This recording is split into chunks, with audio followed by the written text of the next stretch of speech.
Hi everybody, David Musgrave here. I'm doing it in a slightly different environment today in at the factory, and we've got this silly little Kauwhai in the background who thinks it's spring or something. It sure as hell isn't. Anyway, it's a bit noisier, but I've had a few technical challenges, but we'll see how we get on. Today I want to talk about our new oil Super Boost and whether it's safe for use in pregnancy or not. And the short answer is absolutely, it's designed that way. But I'd, for the sake of you who'd like to know a little bit more about why I can say that so positively, I'm going to have to get a little bit of sciencey. So you've got the omega-3 family, that's the parent one that's in flaxseed oil, and there's some of this one here, a secondary one in Super Boost.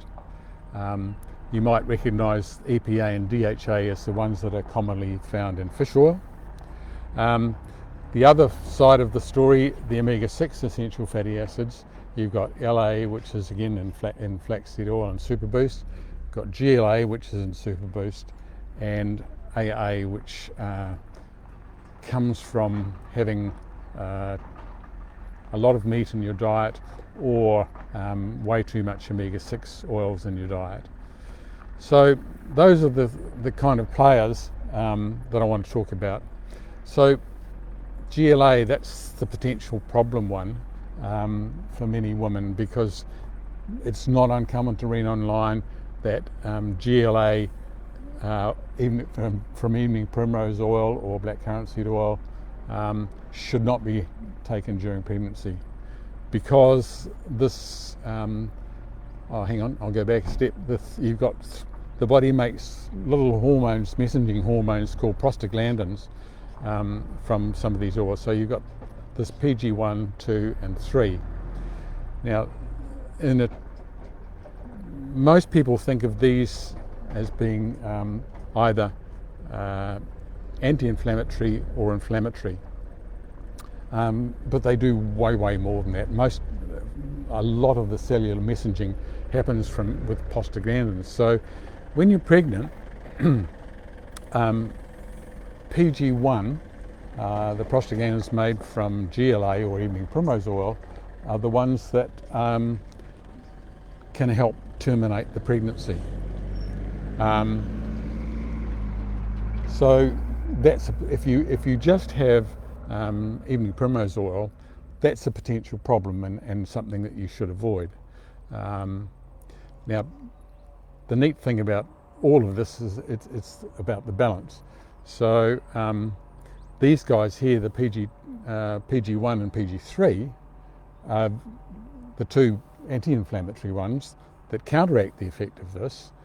And again, this one here is the one that maintains the pregnancy, keeps it there. So you want to have plenty of omega-3s while you're pregnant, to give you plenty of this PG3 to keep you pregnant, and then when you get close to term and you're ready to give birth, you need this guy here from GLA to end the pregnancy.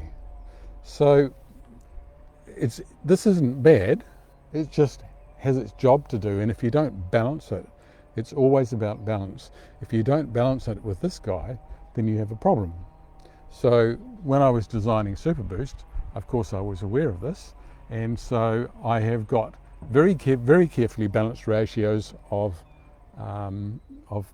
GLA and EPA, stearidonic actually, which makes that very easily. So the critical thing here is really that none of these are bad. They just can do things that you're not all that keen on when you don't want them to, if you don't keep them in balance. And one of the things I just, in writing or preparing for this video, I came across a cool little blog that was talking about the inflammatory PG2, and guess what promotes the activity of this pathway and decreases these two here. Sugar, that's pretty standard. Alcohol.